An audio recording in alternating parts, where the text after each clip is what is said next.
Thinking about selling your home but overwhelmed by exactly where to start? In this video, I'm going to break down the exact steps that you should follow for a top dollar sale in 2025. So whether you're upgrading, downsizing, or you're just curious about the real estate market, stay tuned because in this video, I have tips that could save you or make you, depending how you look at it, thousands of dollars. Hey friends, I'm Chris Nelson, the team lead of the Nelson Home Group, helping buyers and sellers achieve their real estate goals here in the greater Philadelphia area. And if it's your first time to the channel, welcome. And if you've been here before, welcome back. But either way, if you haven't already done so, go ahead and mash that bell and hit that red button, because not only is that a way to show YouTube that you want more of this content, it also makes me feel good at the same time. So as I mentioned, if you are thinking about selling your home in 2025, but you're overwhelmed by where to start, then you're going to want to assess the real estate market, meaning you're going to want to determine if it's a buyer or a seller's market. And I'm going to help you out because regardless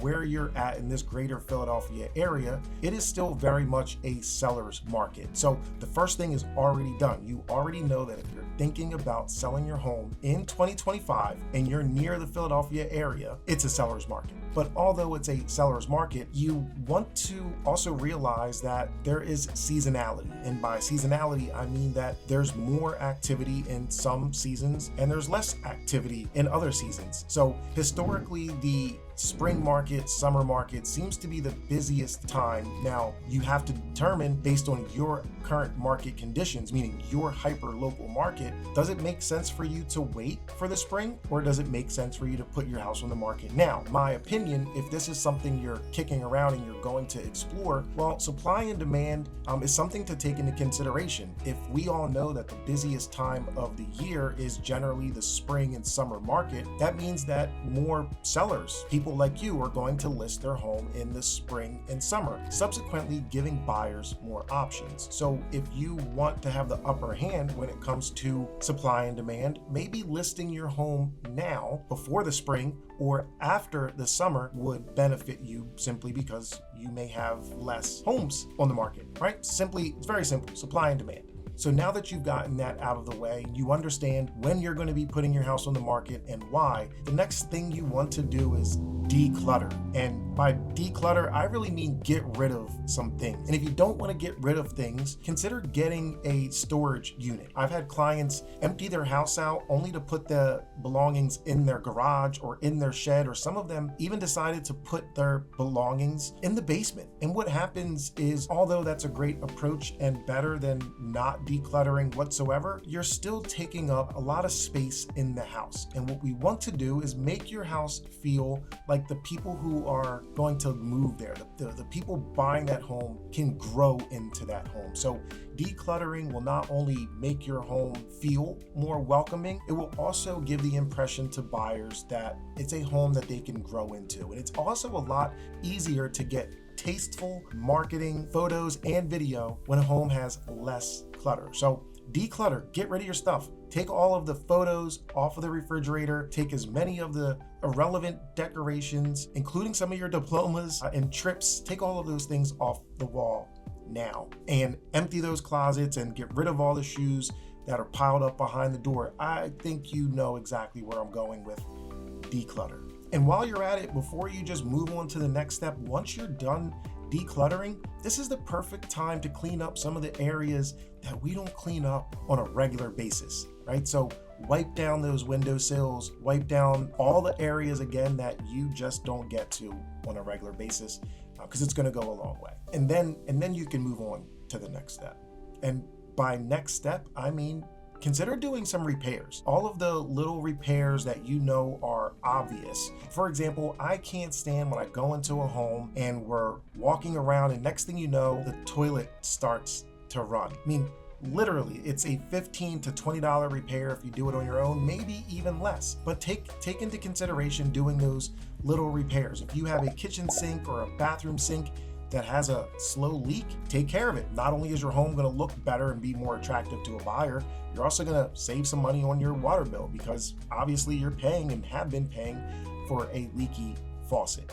But take those little repairs into consideration. If there are little trip hazards, or maybe the carpet needs to be stretched, You're not replacing it, but these are little repairs that you can get in front of that are going to go a long way. And if you're going to consider doing repairs, one of the best things that I think you can do is to get your home pre-inspected. Now, a buyer may not accept your inspection as their own inspection, but it's going to do two things. One, it's going to allow for you to have a better firsthand knowledge of some of the small repairs that you can address. And it's also going to give you and the buyer it's going to give you a threshold, a rule of thumb of exactly what to expect. And that can go a long way when you are dealing with multiple offers. If you can go back to your buyers and say, hey, look, we already had this home inspected. You still reserve the right to do your own inspection, but these are the things that we found during our inspection. And guess what? We already took care of this, that, and the third. So if you're going to do some repairs, not saying go and do upgrades, but go and do the small repairs and consider having your home pre-inspected.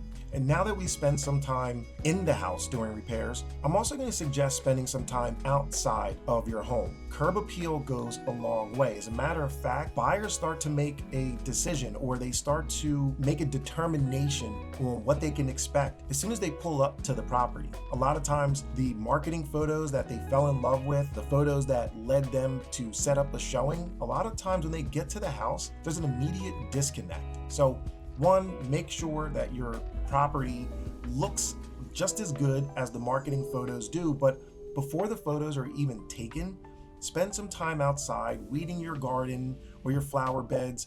And regardless of the time of the year, if it's the winter time and the flowers aren't in bloom, you still want to clean up those flower beds. If snow's not on the ground, consider getting some fresh mulch. Sweep in front of your front door, sweep in front of the curb if you have a curb in front of your house. Make sure you're doing everything you possibly can to make that first impression. And if it's spring or summer and you have the ability to have fresh, vibrant flowers in your flower bed, well then I'm going to highly suggest you do that, because although I don't have a green thumb, I appreciate flowers. They go a long way and they make your marketing look that much better. So after that, we're going to go back inside. We're going to take a look at your furniture, and we're going to take a look at whether or not your home is too noisy. So moral of the story, here is where you're going to want to neutralize and potentially stage your home. Let's start with neutralize. And by neutralize, I mean go through and do your best to make sure that you have some neutral colors in your home. Although you may like some exotic, strange, bright, elaborate colors on your wall, I guarantee you most buyers do not. And if they do, they probably don't like the same color or colors, or they don't like the same thing that you like. So making sure that your property is as neutral as possible will allow for your property to appeal to as many potential buyers as possible. And I don't have an eye to say this chair should belong there and that plant looks best over there, and more than likely you don't either. So if that's you, if you're like me or I'm like you, this is where you want to consider getting a stager. And staging can range in pricing. If your home is already furnished and what you're trying to do is just declutter and make the most of what you have, or maybe it's the less of what you have, less is more, staging probably is not as expensive as you think. You may just need someone to say, get rid of the love seat, let's move the couch over there, and let's get some new pillows, and you see where I'm going. But if your home does not have furnishings or does not have adequate furnishing, then staging could go up a little bit if you decide to bring some pieces in based on the stager's direction. But regardless, I would say at least have a consultation. If you're not going to do everything the stager suggests, do some, but get the stager. Now, as I mentioned a second ago, I'm not encouraging for you to do any upgrades. I'm not going to suggest that you put in a new kitchen or a new bathroom or anything along those lines, but you would be surprised how far updating minor fixtures will go. Things like your light switches, or even the faucet to your bathroom or kitchen sink, your lighting, your general lighting in your house, handles on cabinetry. Now, I do know some of those things can get pricey, but the moral of the story is you don't have to do them all.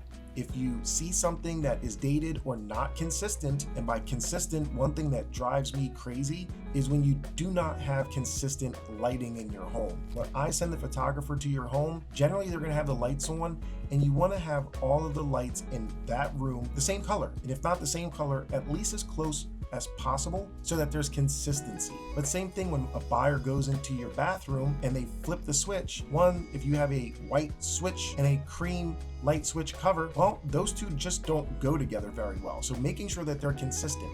Or if you have gold hardware on your door and the gold hinges, maybe consider upgrading them to a satin or some type of polished nickel finish would go a lot further. So just take a look at little areas in your home where you can spend a few dollars just to do some minor updates to your fixtures. Now, these last two, I think, are, regardless what you do up to this point, these last two are going to be extremely important regardless, and that is to price your home competitively. I don't care what you see or you read when you go online, and I don't care what your neighbor's home sold for. Maybe I care what your neighbor's home sold for, but I care loosely, because if your neighbor's home was completely remodeled and all you have done are replace the light switches and stretch the carpet, then there's going to be some variance, if you will, in pricing. But by pricing your home competitively, I'm going to highly encourage for you to get what's referred to as a CMA. Now, if you're going to do this on your own,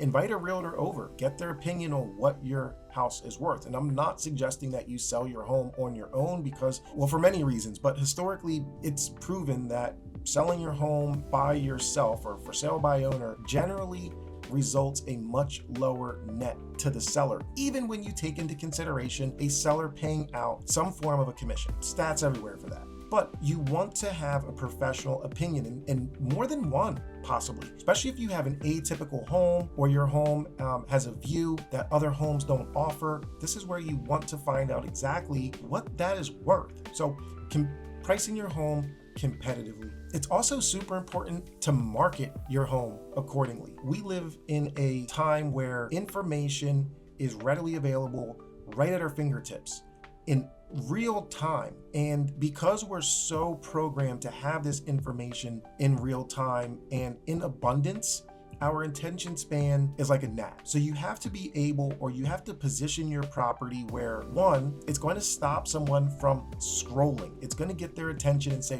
whoa, slow down, this is for you, okay? So if you don't know what marketing your home is all about, or you're not creative enough to market your home, again, seek professional help. But regardless, you want to make sure, like I said, number one, the marketing is on point. Number two, you want to be seen everywhere. Most realtors who are going to come to your property are probably going to tell you that they're going to put your house in the MLS. Great, they should.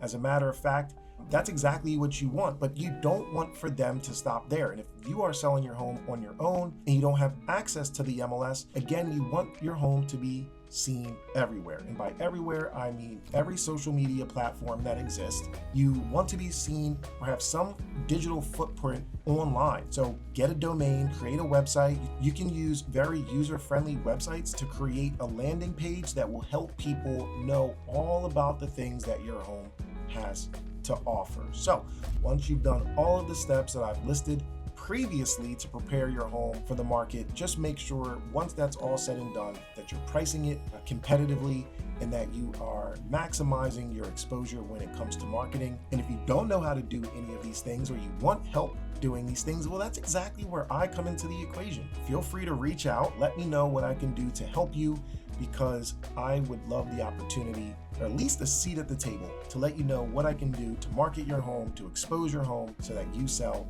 for top dollar. So once again, I'm Chris Nelson, the team lead of the Nelson Home Group, helping buyers and sellers, maybe someone just like you, or maybe you on the opposite, or maybe you. Who knows? Time will tell. Again, Chris Nelson, team lead of the Nelson Home Group. Until next time, take care.